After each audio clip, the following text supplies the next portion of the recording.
Good afternoon. Good afternoon, everyone. Welcome to meeting number 28 of the House of Commons Standing Committee on Citizenship and Immigration. The Board of Internal Economy requires that committee adheres to the following health protocols. Maintain a physical distance of at least 2 meters from others. Wear a non-medical mask unless seated, and preferably wear a mask at all times, included when seated.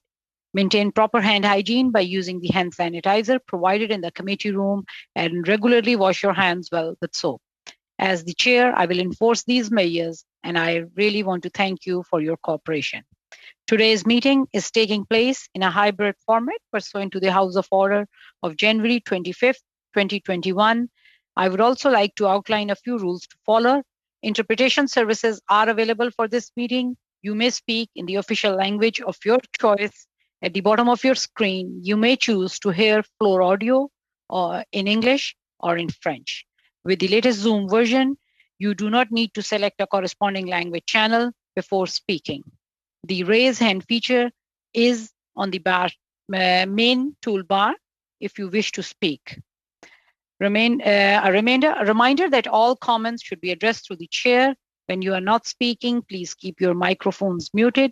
Committee clerk and I will maintain a speaking list for all the members. Today, we resume our study of the labor market impacts assessment under the Temporary Foreign Workers Program, and we will be hearing from 3 witnesses in this panel. I would like to take this opportunity to welcome all our witnesses for appearing before the committee and giving us the time, and we look forward to hearing your important testimonies. Today, we will be hearing from National Cattle Feeders Association, being represented by Casey Vender-Ploeg, Vice President, Joanne Fawn, Human Resource Manager, Venray Pascal Farm Limited. We will also hear from the Atlantic Chamber of Commerce, being represented by Sherry Somerville, the Chief Executive Officer, and Brendan Ellis, Senior Manager, Policy. We will also hear from Tundurna Greenhouses, being represented by Eric Dupe, Chief Executive Officer. All the witnesses will be given 5 minutes for their opening remarks, and then we will proceed to the round of questioning. Before I open the floor for the opening remarks from the witnesses, just want to get the consent of the committee. We, with our witness, Eric Dupe, because he does not have a headset, it will not be possible to have interpretation. So I want to seek the consent of the committee. Is that okay that we allow him to give his testimony without having interpretation?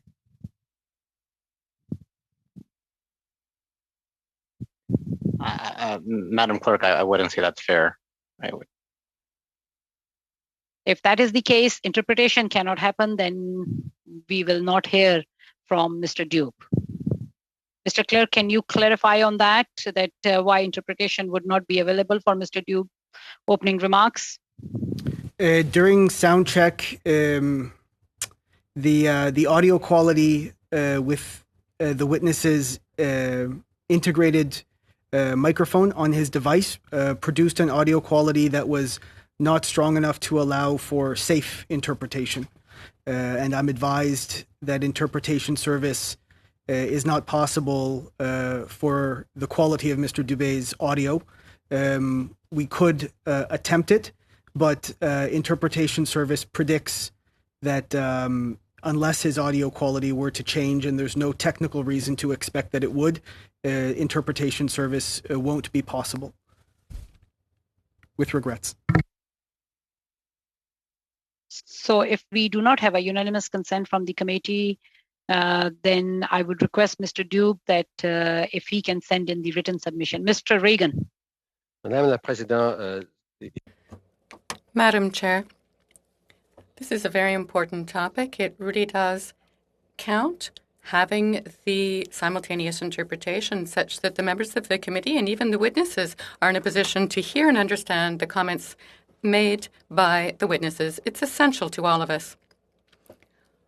I suggest that we might possibly at least try for a few moments to hear Mr. Dubé, to see whether it would be possible to have him interpreted.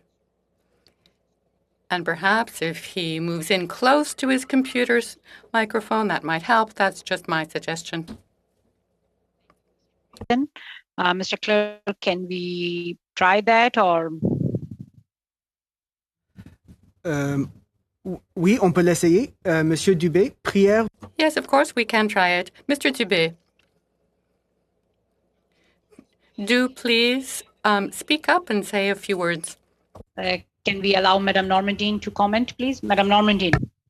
Oui, très rapidement, pour second. Yes, very quickly. I just want to support what Mr. Regan has just said. It's terribly important to ensure that we benefit in parliamentary privileges to hear the interpretation. But perhaps we could at least put questions to Mr. Dubé within the context of the discussion we might have, and perhaps he could give us responses in writing. Perhaps the analyst could put together the questions we'd like to put and send them to him. Si toutefois les tests. If the sound tests eventually do show us that we're unable to hear him today.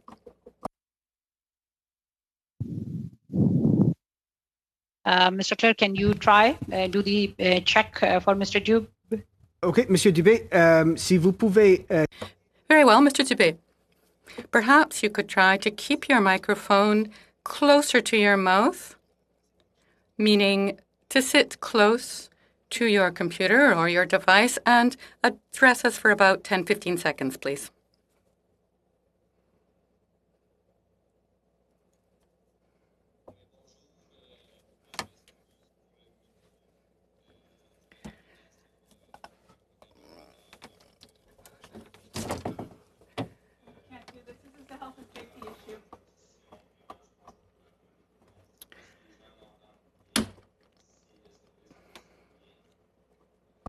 Juste à vous de me le dire. Merci, Monsieur Dubé. We're advised that for reasons of health and safety, interpretation service is not able to interpret the testimony.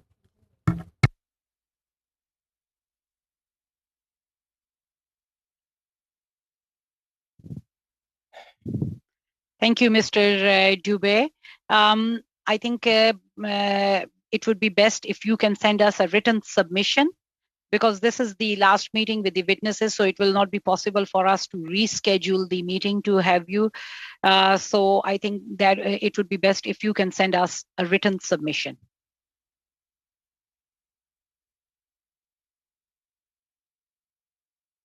Parfait. Very well. Thank you.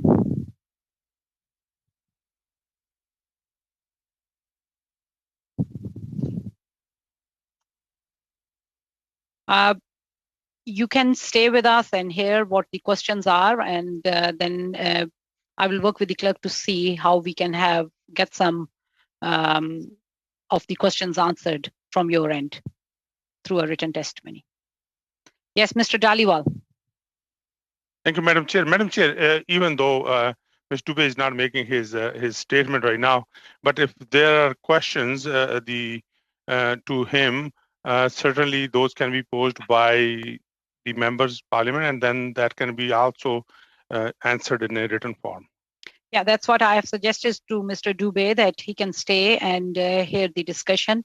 And if there are some questions which the members need the answers, we can send those in writing to Mr. Dubé and he can send us a written response. So with that, we will start hearing from our witnesses.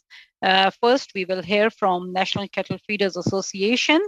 So you will have 5 minutes for your opening remarks.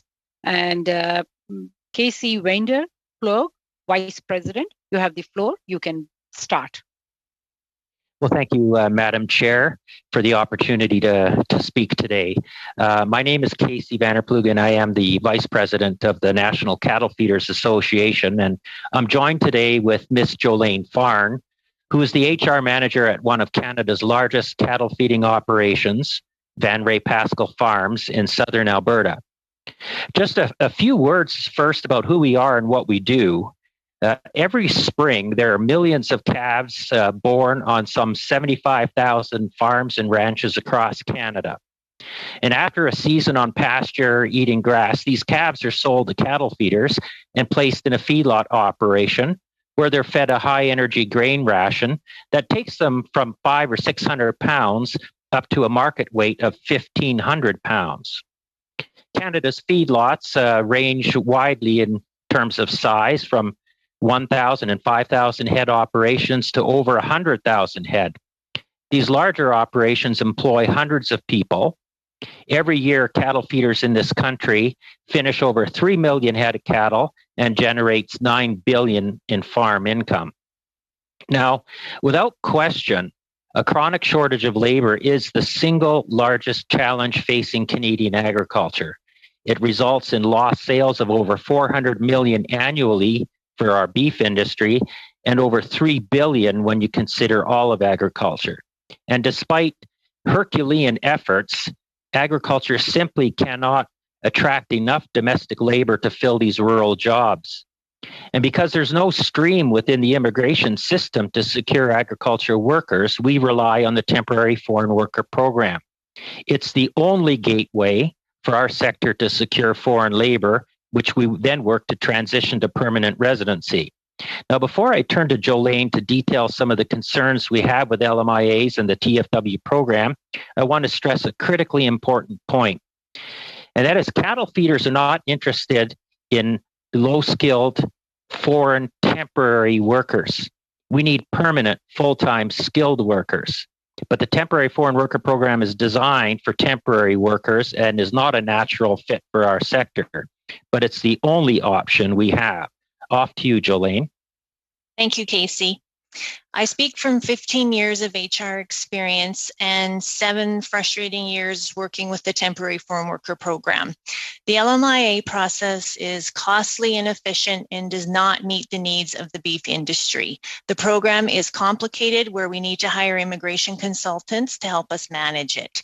Changes to the program also occur without notice. For example, we have submitted LMIAs, and while they were being processed, the approved wage rate was changed. Our application was denied, and we had to start all over at the employer's expense.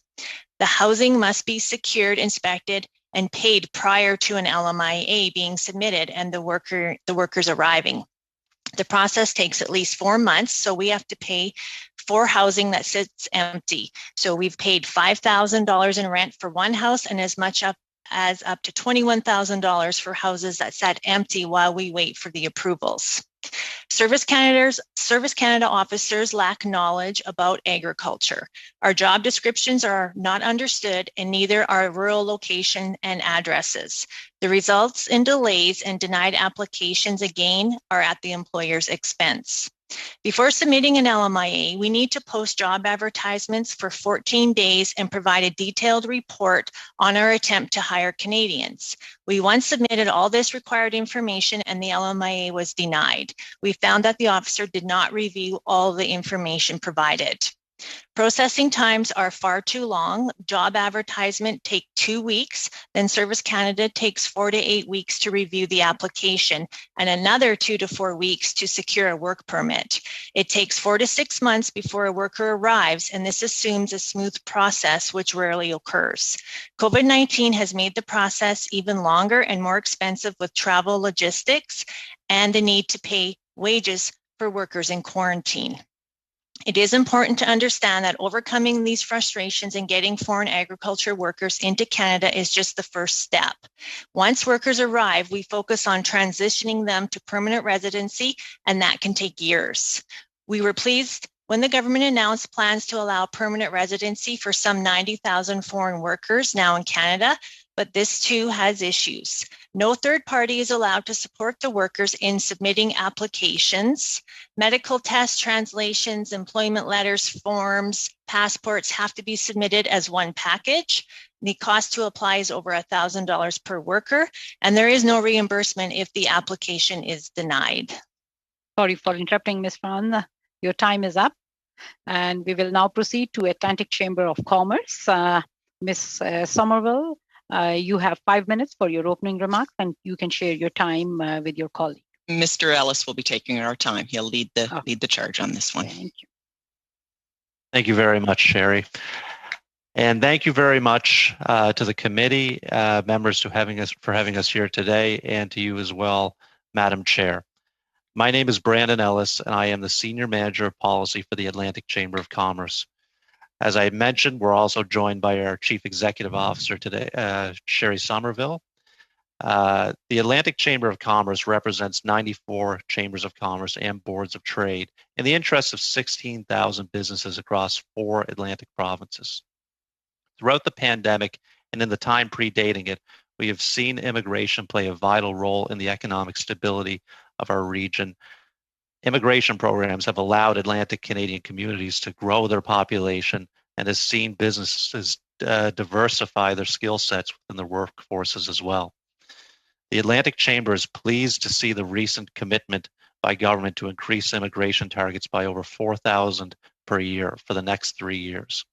We are also pleased to see former leaders such as the Right Honourable Brian Mulroney making positive contributions to the discussion on immigration, with his recent commentary suggesting that Canada needs to triple its population by the end of the century. In order to grow and have a robust workforce, we must begin taking down the barriers for employers and newcomers. Labor market impact assessment processing times have generally decreased throughout the pandemic, yet many employers, particularly in agriculture, as our fellow witnesses have just relayed, have said that more communication from government is needed as travel restrictions continue to evolve. It has also become more costly to employers to recruit immigrant workers due to the rising costs of flights, the implementation of quarantine hotels, providing food for workers while they're quarantining. And in Atlantic Canada, we have a mandatory 2-week quarantine restriction across the 4 provinces. All of these costs are, in most cases, at the expense of the employer. Furthermore, LMIAs and slow permit processing times have contributed to an increasingly burdensome process for recruiting entry-level workers. While express entry programs can see immigrants come to Canada in a relatively short time frame, there are examples of employers attempting to recruit entry-level workers that do not qualify for the express entry category, taking between 12 to 18 months within our region. It is not only permit processing that adds to the administrative length and burden. Additional factors include needing to establish an account with the Government of Canada's Job Bank, getting vacancies posted, and then the required 1-month advertising period, and then LMIA processing as well. Government should establish collaborations with business and communities to assist immigrants and international students as they attempt to connect with the workplace. There must be an increase in resources to help immigrants settle in their new communities. Immigrants will be put in a position to succeed when they are welcomed as members of the community, and to facilitate that, there must be adequate resources that are allocated to ensure long-term success. The Atlantic Chamber believes that immigration will be instrumental in the economic recovery of Canada. Government must focus on programs to increase experiential learning, accelerate immigration, recognize foreign credentials, simplify seasonal work programs, enhance settlement services, and retention strategies. In the aftermath of the COVID-19 pandemic, we must ensure that we will have a robust labor market with access to qualified workers. This will ensure that we not only recover, but also grow. We would like to thank the Government of Canada and the Citizenship and Immigration Committee for the important work that you are doing. Immigration is vital to the future of Canada, and we must all work collaboratively to ensure that immigrants are in a position to succeed upon arrival. But we must also actively work to reduce regulatory burden and wait times for immigrants and employers. We welcome any questions that the committee may have. Thank you, Madam Chair. Thank you, Mr. Ellis. Thanks for your remarks. We will now proceed to our round of questioning, and we will start our round of questioning with Mr. Hallen. Mr. Hallen, you will have 6 minutes. You can please proceed. Thank you, Madam Chair, and thank you to all the witnesses today. Just to speak a little bit, I'd like to hear a little bit more about the processing delays. We hear over and over again from a lot of people that there's already so many delays when it comes to processing applications, and now with more announcements being piled on by the immigration, that people are concerned that those processing times are going to be pushed even more back. So to the NCFA and anyone from the chamber, can you please talk a little bit more about what your concerns are with those delays and what kind of red tape you're seeing? I'll be brief. Yes, the processing times and delays and rejected applications and having to resubmit is all part of this frustrating administrivia that employers have to deal with. We've suggested two things that might change and help this out. The first is let's incorporate a trusted employer status within the temporary foreign worker program so that those employers who have a good record with foreign workers can get their applications expedited, and we can hold back on delays and increase turnaround times. And the second idea is draw a distinction between those coming into the temporary foreign worker program who are truly temporary and seasonal, and those who are applying for full-time permanent work in the ag stream and who will transition out of the temporary foreign worker program and into permanent residency. We think that those are two options to improve the program and help correct this situation.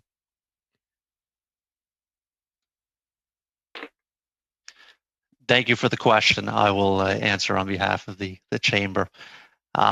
We would also support a trusted employer designation as well. We have a similar program under the Atlantic Immigration Pilot Program, and we think that would be good in other parts of the country as well.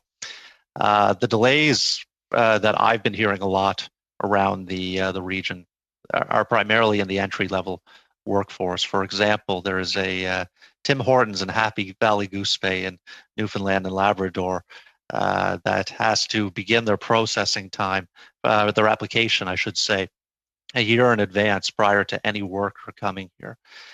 They do not have access to obtain workers under express entry just due to the skill level of the work, and it is creating exceptional delays for them. They take between 12 to 18 months to get a worker there. I've also heard the same for some long-term care homes within the region. So it's primarily some of the delays that we're experiencing are primarily due to the skill level and government not necessarily recognizing that employers need access to a labor market at all skill levels. Thank you so much for that. And, I've been hearing the same thing with all the groups that I've been talking to, that it's, usually it's the employer that's left scrambling after all these big announcements are made because there's no real plan or there's no real help for them. Just as an example, I got a call today from an employer who said his entire workforce might have to take the entire day off tomorrow because they're going to have to apply for the newly announced 90,000 people, the Express Entry program. And so that's a huge concern. And right when the announcements were made, there was this big panic of having English classes filling up because people had to take them just to catch up to that portion of getting accepted. I'll open it up to both of you again. Like, are you guys hearing concerns from employers about this new program, the one that's being released tomorrow, and the kind of the burden that it's caused, or the panic that it's caused within employers?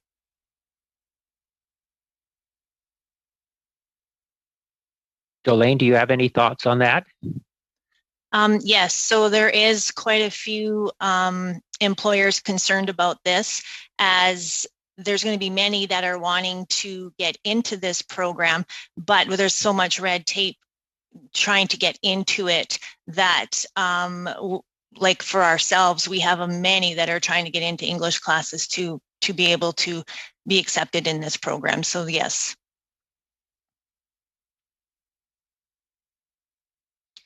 At this time, we have not heard any feedback on the new express entry streams.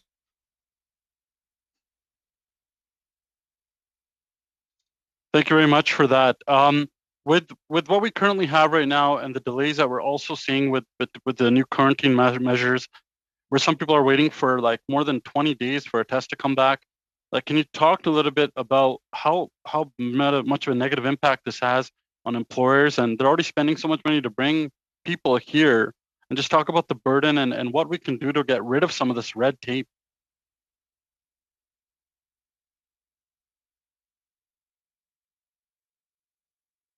So I can speak on behalf of the National Cattle Feeders. So we have had long delays in getting tests back for our employees, and having to pay 30 hours per week while they're in quarantine. So that's a cost that we have had to incur because of the long waits of testing.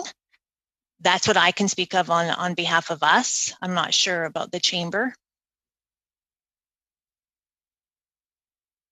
Not so much in the form of testing, but the extraordinary costs to get an employee into the workforce here in Atlantic Canada now are quite substantial. Sorry for interrupting, Mr. Ellis. Your time is up. We will now proceed to Mr. Shifke. Mr. Shifke, you will have 6 minutes for your round of questioning. You can please proceed. Merci beaucoup, Madame la Présidente. Je vais commencer. Thank you very much, Madam Chair. I would like to thank all our witnesses for being here with us today, including Mr. Dubé. It's such a pity that we can't hear you indirect today, but it will be a great pleasure to read your document and your submissions and your responses to our questions in writing. Start with Miss Fern from the Atlantic Chamber. Actually, excuse me, I'm going to start with Miss Somerville from the Atlantic Chamber of Commerce. There was something you had said about challenges, or actually both of you had said about challenges relating to the cost associated with bringing in temporary foreign workers during COVID-19. And I'm wondering if you could perhaps speak to how much, whether it had an impact, a positive impact on you or not, the subsidies that were put forward by the federal government, whether that had a positive impact on you and your members. I can speak to that, certainly. I think what we're seeing is overall any amount of time that people have to spend in quarantine hotels certainly ups the costs. Any subsidy that the government provides at this time, especially considering all the added costs and the losses that businesses are currently incurring as a result of 18 months of shutdowns and back on business and back in business, is always very helpful. But nonetheless, they still have to quarantine. They still have to spend, the time in the hotels. So right now, I don't have any hard and fast numbers on where those costs lie. But I can anecdotally say that, the subsidies would probably be very, very welcome, but it doesn't certainly doesn't negate the costs that they're already incurring. Understood. There was several witnesses who had testified in previous committee meetings to the fact that, having to do this on an annual basis, having to incur these costs, the thousands of dollars required to put forward these applications, many had put forward the idea of having one application that would be good for multiple years because many of the workers, in fact, keep coming back every single year. Is this something that you think would be beneficial to the members of the Atlantic Chamber of Commerce? I think Brendan, you can jump in if you'd like, but we've got the designated employer program that works very, very well in Atlantic Canada. And if you think about it, anything that you don't have to do twice increases your efficiencies. And that's what you want. You want increased efficiency, increased efficacy to reduce that time intensity that an employer has to put in, the time intensity from the employee, because every day, lost day, it counts, and you want to reduce that. So I would say absolutely, let's try to get a program in place. And I know our colleagues at the Canadian Chamber have talked about the temporary program and implementing that across Canada. We have had a very good experience with that. I believe I'm not overstating it, in Atlantic Canada, and it's a model that could be replicated. And I believe our colleagues at the Canadian Chamber had mentioned sort of a Nexus like program. We've got models where we can replicate and take best practices from that and help expedite processes and make it less time intensive and reduce your red tape. So the Atlantic Chamber of Commerce had put out a tweet with regards to the program we put forward for temporary residency to permanent residency, speaking to the fact that you're happy to see that 90,000 people in Canada will be granted permanent residency, including farm workers. I'm just wondering, or actually, no, your tweet was, the demand is strong for 6 new immigration programs with nearly 1.5 million workers and students in Canada. Some 90,000 new permanent resident spots will be available beginning May 6th. Is this a program that you would like to see expanded on and would be beneficial to the members of the Chamber? I do believe so. Quite frankly, we need more bodies in Atlantic Canada. We've got an aging and shrinking population, and inclusive growth is part and parcel to our economic growth and the region's sustainability. So absolutely, I would say yes to that. Thank you. My last question, and I'm going to turn my attention over to the National Cattle Feeders Association. Ms. Farn, you had mentioned something very interesting. You said that the workers, those that are processing the files, are not well versed as they should be with regards to farming. Could you be more specific and elaborate on what you mean by that so that we can improve on the system and perhaps better educate and better inform those that are processing these important files? Oh, sure. So when we submit the LMIAs, a job description is attached. And in that job description, it's very clear on when we bring calves in, we have to process cattle. And they do not understand what that is. So processing cattle is like putting an implant in their ear, a tag, vaccinating, ensuring their health, making sure that they're placed with food and water. Low stress cattle handling, they don't understand that either. So we have to explain and go through a whole process of what low stress cattle handling is. Some have told me that, yeah, they understand, but there's been such an inconsistency from one officer to another. So we spend a lot of time explaining, and then the outcome will affect the employer because of the lack of knowledge. Thank you very much, Ms. Farn. Madam Chair, how much time do I have left? Seconds. Okay, I'll ask a quick question for you once again, Ms. Farn, or perhaps you, Mr. Vanderploeg. You had put out a tweet that you're happy to see the 90,000 people in Canada temporarily be granted permanent residency. Are you also in favor of seeing an expansion of that program that was just put forward? Expanding. With some changes.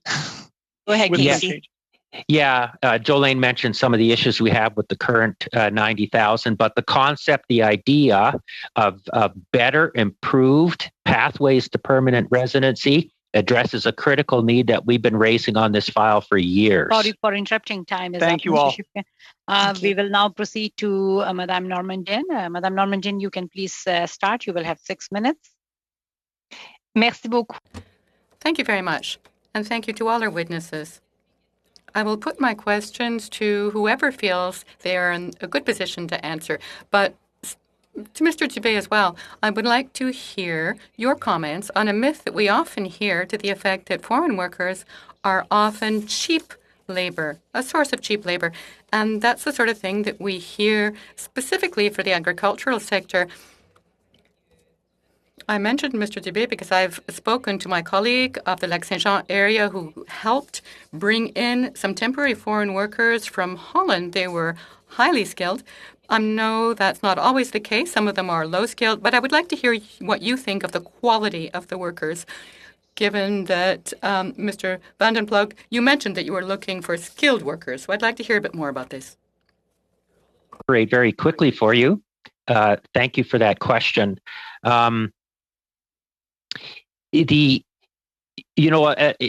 the country, governments have been raising minimum wages. And I remember receiving a call from a reporter about that situation in Alberta and if we were concerned about that. My answer was, we're not concerned about that at all because cattle feeders pay it way above and beyond minimum wage. It is a true living wage, and there's opportunities to be promoted and move up within an operation. Jolene is very familiar with Christo, who came in as a foreign worker from Mexico and is now in a supervisory managerial role in one of the largest cattle feeding operations in the country. That's a tremendous success story. Jolene, do you have anything that you would add on the wage side? I would just say that every one of our temporary foreign workers that have come in have excelled and are surpassing and have very much increased wage. So I would not say that they are cheap labor in regards to that. Merci beaucoup. Vous avez aussi parlé du fait que il est difficile parfois, entre autres. Thank you very much. You've also said that Service Canada doesn't always understand your needs. Would it be helpful to have a dedicated phone line that would allow you to put questions directly to knowledgeable officers? Would that sort of service be helpful? Helpful, very much helpful. Et spécifiquement là-dessus. And in that regard, would it be more helpful for you to have the support of officers who already have access to the files of your workers rather than just kind of general officers providing general information? that would be very helpful. They would know and they would understand how the entire process works. Je sais pas si la Chambre de commerce de l'Atlantique veut... I'm not sure whether the Atlantic Chamber of Commerce would like to add something to that.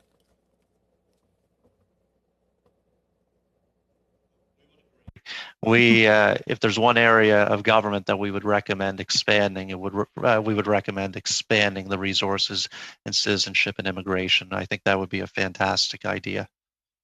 Merci beaucoup. Thank you so much. Concierge services like that, like a dedicated phone line. If you look at what Nova Scotia did in their Office of Regulatory Efficiency, or ORACE, they developed sort of that one-stop shop where business can go to one person and then government deals behind the scene with everything that it needs to do to get the right response for people.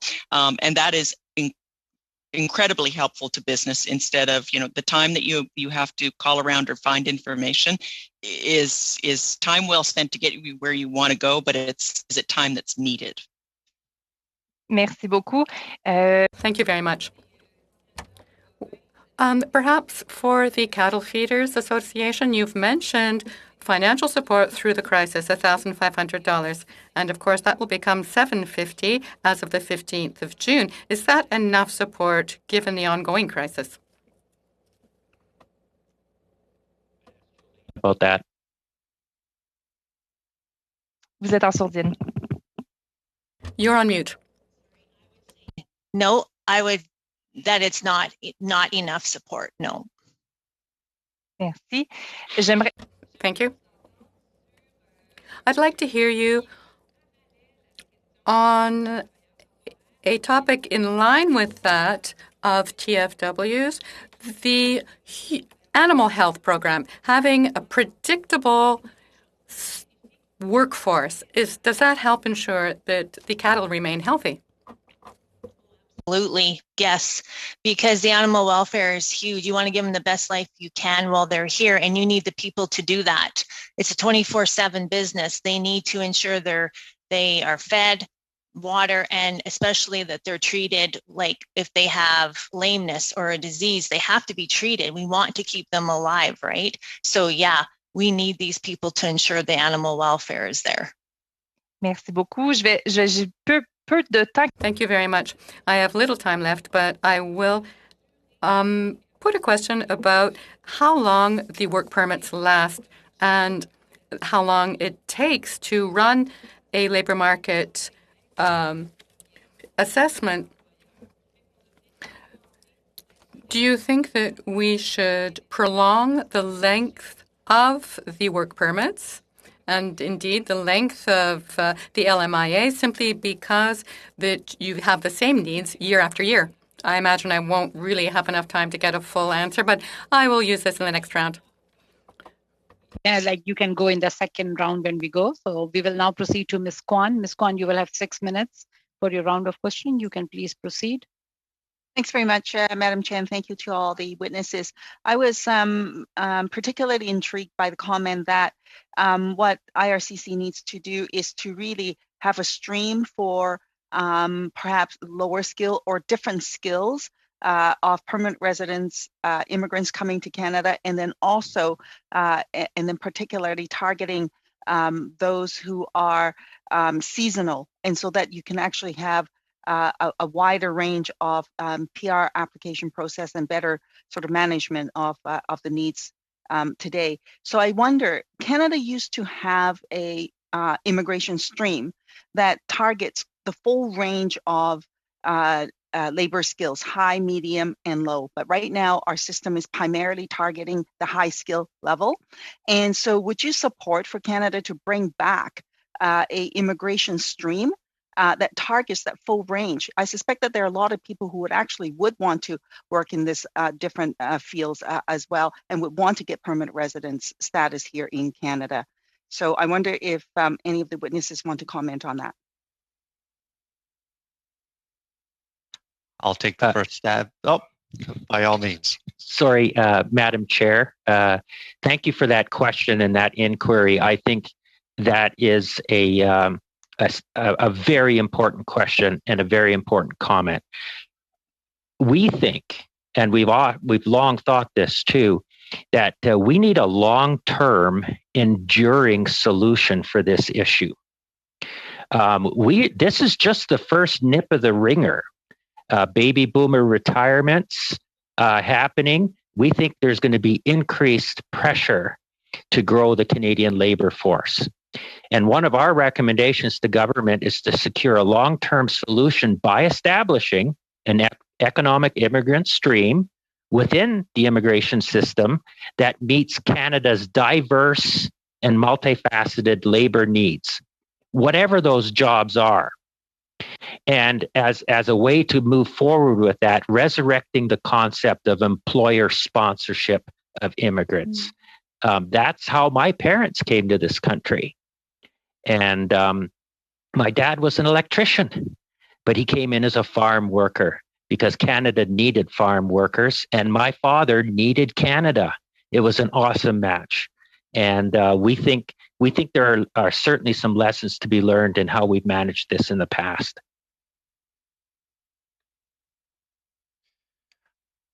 We would just simply say that there's a role, there's a area for all skills in Atlantic Canada and in Canada as a whole. There's room for everyone. As I had mentioned earlier, the Tim Hortons in Happy Valley Goose Bay is employing 37 of their 40 workers that they have there are immigrants. They're newcomers to our country. 1.2% of the Labradorian population is now Filipino. They are doing wonderful things up in Labrador for international recruitment and immigration. So we need skills across the board to come to our country and to build it. Thank you very much for that. Indeed, I would agree. Actually, I think it would benefit Canada in every sense of the word to have that full range of skill set by way of a immigration stream to come to Canada.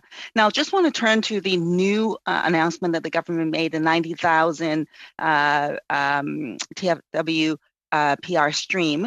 As you know, the details of that program is going to be announced tomorrow, and already we know that there are going to be problems with it. It's going to be first come, first serve, as I understand it, and people have to have the language testing, to which there's a backlog of people trying to get that language requirement met, amongst other things. So in the face of this, I'm quite worried about how this is going to unfold down the road. What do you think the government should do to address this current announcement to make the program better? The other issue that I know some workers have already indicated is that they don't have access to the technology to make that application because they're out in a farm or in a place where they don't have good broadband, and if it's first come, first serve, they may actually miss out. So are you hearing any of those kinds of concerns from your workers or from an employer's perspective? Jolene? So from our workers, yep, we are hearing concerns of a first come, first serve, and you can't have support from an immigration consultant. They have to do it all themselves and pay these fees with no reimbursement if something goes wrong. So if every I isn't dotted and T isn't crossed, they're out this money, and that is substantial to them. Not only the English requirements, everything that needs to be sent in. Thank you. Anyone else? I don't think I'll speak up there, Brandon. I don't think we're too aware of that right now and what the effect would be in Atlantic Canada. But as Jolene alluded to, anything that adds an extra step, an extra I that needs to be dotted or a T that needs to be crossed, or delays. At this time, it's burdensome to employers. I don't know what the answer is to fix that, unless you get the processing time in terms of advance notice of language or what have you. There's really no easy fix to it, I would say. Mm-hmm. If the program is being announced tomorrow. Sorry for interrupting, Ms. Somerville. Your time is up. We will now proceed to our second round of questioning, and we will start our second round with Mr. Ellison. Mr. Ellison, you will have 5 minutes for your round of questioning. You can please proceed. Thank you, Madam Chair, and to our witnesses, thank you as well. Casey, my in-laws actually came to Canada from Eastern Europe many years ago to work on a farm. So that you just hit the nail on the head. What a great way to get started. They did not know the language. Not at all. If they had to pass the language test, they would have been cut out and wouldn't have had that opportunity. Brandon, you talked about Tim Horton employees. I can assure you, because I have been a Tim Horton franchisee, if we could get people locally, we would never want to go through the temporary foreign worker program because it's costly. And you mentioned that. And the reality is people think that for some strange reason that, and I realize potentially there are people taking advantage of the system, but I'm going to say by and large, people treat these temporary foreign workers very well. And at the end of the day, they do what they need to do. It's housing. It's all the things that go into that. So my question is to you, Jolene. You talked about the LMIA, and you know it's interesting that we go through the same process every year, hoping that maybe something's changed. We need to post online again because maybe magically we're gonna get some employees to show up this year. Talk to me about what we need to do to streamline that process for that program so that we can make it easier. And you know, is it a cheaper fee? Is that part of it? Is a reduced waiting period? I mean, if you're obviously advertising 1 year, you know, talk to me about what you think would make that program easier to manage. I think what would make it easier is, so first of all, the advertising. When you're in agriculture, you're advertising all the time to try to get a Canadian to come and work for you. So why 2 weeks prior to an LMIA do you have to prove that you have been advertising to try to hire a Canadian? It doesn't make sense. We're trying to do it all the time. The amount of right now with the 4 ag streams, there's 4 different rules to going into these LMIAs. So going forward, it would be nice to have more of a streamlined process because you have to fill out all the substantial information in all these LMIAs, employers' letters, the proof of advertising, which then goes back to the Service Canada officer being probably confused as to what questions they should be asking these people. So with the LMIA process, I think it just needs to be more streamlined and have the right officers asking the question. And if we can get Canadians to work, we would not be spending the money we spend on temporary foreign workers, but we cannot. Absolutely. To Sherry and Brandon, because you guys mentioned it before, I mean, the East Coast is an amazing place. Obviously, I think when it comes to, you know, some type of economic stream for a path to residency, I would guess that you guys would support that in a big way because it is tough to get employees. And at the end of the day, when you get people in your communities and can be a part of it, this would be something I think that would be beneficial in the long term for not just the East Coast, but certainly all across Canada. But talk to us about your specific experience in the East Coast.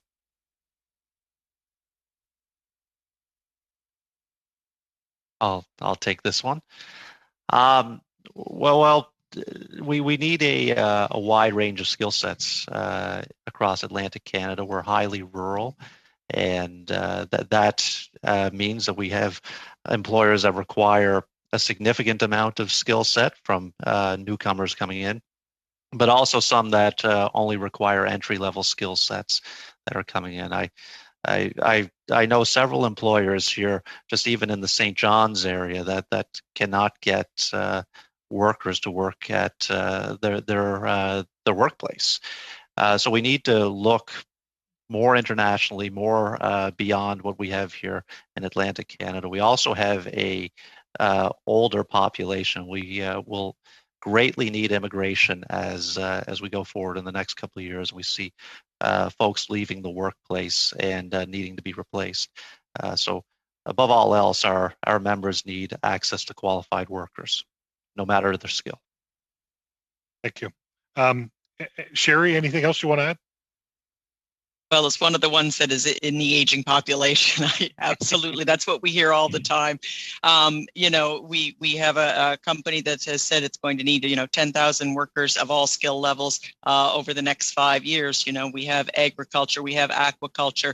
You know, we have students are a great first line of defense, making sure we get international students coming to our universities and entrenching them in our community. So, no, I just second what Brandon has said. Yes, we need more people in all of Canada, but in Atlantic Canada, I think the situation is just a little bit more acute. We've got a great, beautiful place to live, and we're trying to sell the heck out of it to everybody. Sorry for interrupting, Ms. Somerville. Your time is up. We will now proceed to Mr. Reagan. Mr. Reagan, you will have 5 minutes for your round of questioning. Thank you very much, Madam Chair. Ms. Somerville, I would say that Dean and I are definitely part of that aging population. I think you're ways behind us. I think he'd agree with that. He's nodding, I see. And I like what he said about the East Coast being amazing. I'm glad he recognizes that. The Niagara region's pretty nice too. They've got some nice wineries, great fruit, et cetera, et cetera. And my in-laws are in Ontario, so I got to say nice things about Ontario besides. But let me ask you, by the way, Mr. Ellis, you talked about the aftermath of the pandemic. Can you tell us when that's going to start? I'm only kidding. But I do want to know, you did talk about the increase in experiential learning. Well, I'd ask you or Ms. Somerville, how would you envisage that, please?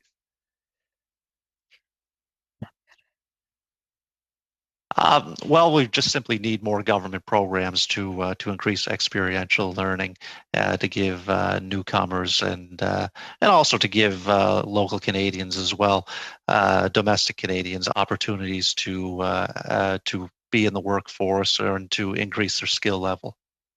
Okay, I represent the riding of Halifax West, which I've seen reports a few years ago that suggested that this riding is the most diverse riding east of Montreal.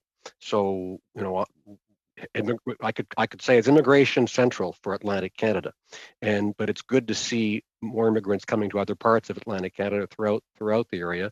And I would a little bit dispute your argument that the region is highly rural. It is more rural in terms of population than the rest of the country, and that's an important point.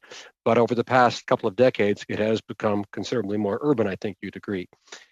Nevertheless, I want to ask you about the labor market challenges we face here in Atlantic Canada, and to what degree do you find, people from your members, do you find that labor retention or talent retention is an issue, and how does it compare to attracting new talent? How does that dynamic work, and how do you think that the Atlantic region as a whole is doing with its objectives of attracting and retaining newcomers? What role is the Atlantic immigration pilot playing? The Atlantic immigration pilot is a significant driver in the immigration efforts of our region, and we greatly applaud the government for continuing to extend it and for implementing that program. I will agree with you that I will not dispute your dispute that you're seeing a lot of folks within our region move to the more urban centers as well. But there are a lot of rural population. There is a lot of rural population across the region too. So it's important to find balance. In terms of labor retention, with the immigration process, that as we're seeing it right now, as I mentioned, some of these wait times between 12 to 18 months for some employers that are seeking entry-level workers. A lot of times, those newcomers that are coming to Canada are also applying for their permanent residency. It's become very hard to convince a entry-level worker who is going to a rural part of Canada to stay there after they're 12 months into their PR process and no longer tied to the employer. If they may have obtained permanent residency, they may be taking off to Toronto or to a larger urban center, as you would imagine. So it is greatly hurting some of our rural employers for sure. There are issues around retention. Let me ask Mr. Vanderplug about your experience with some of the pilot programs that the government has had, like the agri-food immigration pilot. Do you see that that's a route that the government should expand on, or are there elements of that you think have been positive? Well, certainly that has been very important for the processing side of the industry. And cattle feeders are just as concerned with the labor shortages in our processing and agri-food facilities as we are on farm, because, problems at that end of the supply chain trickle down to the farm level and basically result in lower farm income, right? And we know that they're severely pressed on the labor front. And we worked hand in glove with the processors to get that pilot program up and running. The thing about the pilot is it's an attempt to put a policy lens on the issue, to try and come up with policy and programming that'll work at the end of the day. One of the issues with the 90,000 new announced is it came out of the blue. It surprised everybody, and now there's a mad scramble on to try to take advantage of it, right? Sorry for interrupting, Mr. Vanderplug. Time is up for Mr. Reagan. We will now proceed to Madame Normandin. Madame Normandin, you will have 2.5 minutes for your questioning. You can please proceed. Merci beaucoup. Thank you so much. My question is for all witnesses. You know where I'm going. There is a shortage of labor. It's a chronic shortage. We had that shortage for years. It's nothing new or different from year to year. Always the same employers, the same employees that have been working there for 1, 5, 10 years or more. That being said, how relevant is to increase the work licenses and the fact that the labor market impact assessment should be for a longer period of time?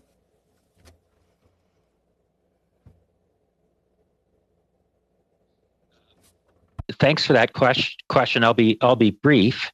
What we're talking about here is building in some more permanency into the system. It's realizing that these are not one-off issues that get resolved every time you put an LMIA in and get a worker and a valid work visa. That we need to take a more programmatic, policy-oriented approach to it, and I think that's the direction that we ought to be going with, quite frankly, and. All with an eye to reducing the regulatory burden and the administration costs of it, and realizing that we're going to be into this game for a considerable period of time to ensure that we get the workers we need in this country. Je ne sais pas si la Chambre de commerce, vous avez un commentaire? The Chamber of Commerce has something to say in this regard. Otherwise, I'm going to ask another question. Mrs. Somerville. It's going back to, the less work that we make it for employees to do redundant activities, if we can extend it and build flexibility into the program so that year after year they're not returning to do that. I agree with Mr. Vanderplug for sure. Parfait, merci. Sinon, justement, encore sur les études d'impact sur le marché du travail, I'm coming back to the LMIA. Should there be more flexibility in areas where the unemployment is low? Or because we know then that there will be a shortage of labor. One metric, Alberta has very high rates of unemployment for obvious reasons, but that doesn't mean in specific parts of the province that there isn't a huge need for labor. Our jobs are rural, they're outdoors, they're agriculture, they're different. They are and we need to keep that in mind. There are other metrics just than the unemployment rate. Sorry for interrupting. Time is up. We will now end our panel with Ms. Kwan. Ms. Kwan, you will have 2.5 minutes for your round of questioning. The floor is yours. Thank you. One of the issues that was brought up is about resettlement support, especially important for rural communities. And as opposed to a urban center where I come from. So in your regions, in your areas, what kind of resettlement supports do you think would be useful and helpful to support the workers, to attract people to come to your community and to stay in your community?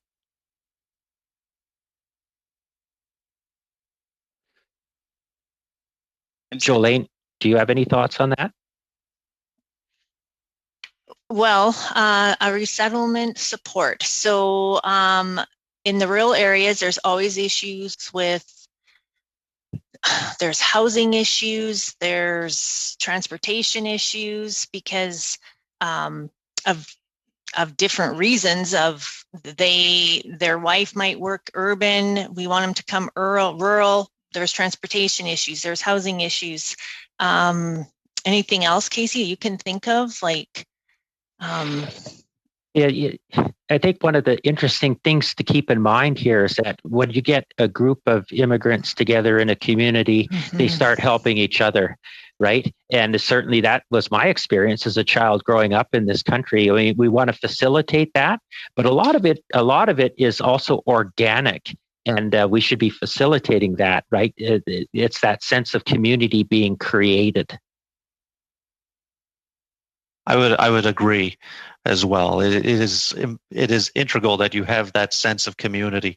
I know several employers that are trying to specifically recruit family and friends of immigrants that are coming over and that have settled into the community, and that is what they're finding is helping with retention.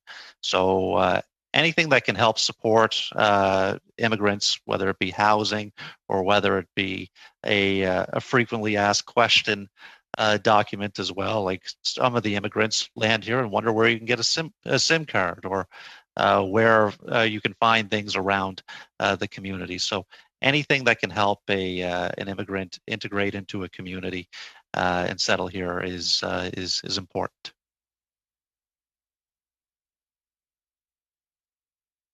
You're on mute. Sorry, I'm wondering if language capacity is an issue. Part of the requirement for the new program is language testing.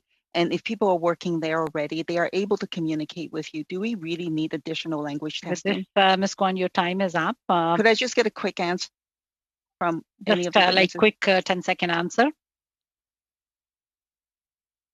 It is an issue, and there should be more support with that. Yes. Okay. With this, this panel comes to an end. On behalf of all the members of this committee, I would really like to take an opportunity to thank all our witnesses for appearing before the committee and providing important testimony towards this study. If you have any other things which you want to highlight for the committee and you were not able to talk because of the lack of time, you can always send us in writing your submissions and we can take them into consideration when we go through the consideration of the report. So with this, this panel comes to an end. I will suspend the meeting for a few minutes. Members should log off from this public Zoom and log on to the in-camera Zoom. It takes a few minutes for the IT to initialize the in-camera Zoom. So everyone can log off from here and log on to the in-camera Zoom for the rest of the meeting. Thank you. Thank you, Madam.